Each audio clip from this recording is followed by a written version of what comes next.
Assalomu alaykum hammaga, kanalimizga xush kelibsiz. Bugungi videoda HTMLda jadval ichiga rasm qanday joylashtirishni o'rganamiz. Bu juda kerakli mavzudir, ayniqsa table bilan ishlaganda ko'p ishlatiladi.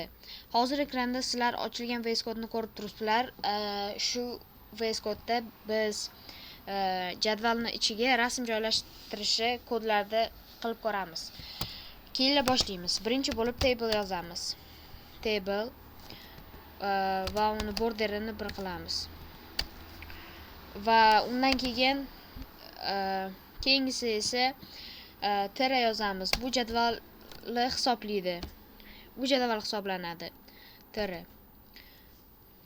Keyingisi esa td. Tek bilan katak ochamiz. Td 1.9 va yana bitta td bilan rasmni joylashtiramiz. Image qilib image qo'yib altga rasm deb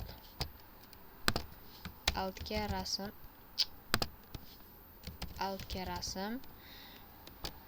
va widthni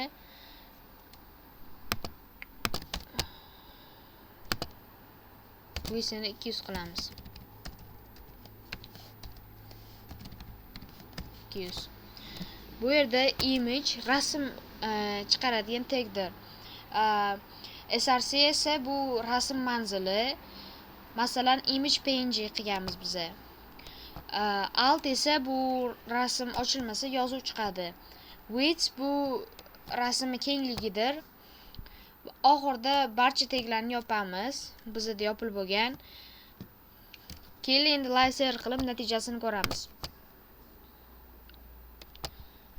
Mana natijasi. Bu usul bilan siz mahsulotlarni portfolio yoki oddiy rasmlarni table ichida chiroyli joylashtira olasizlar. Agar mana shu videomiz sizga yoqqan bo'lsa, like bosishni unutmanglar. Kanalga obuna bo'lish ham unutmanglar. E'tiboringiz uchun kattakon rahmat. Keyingi darslarda ko'rishguncha.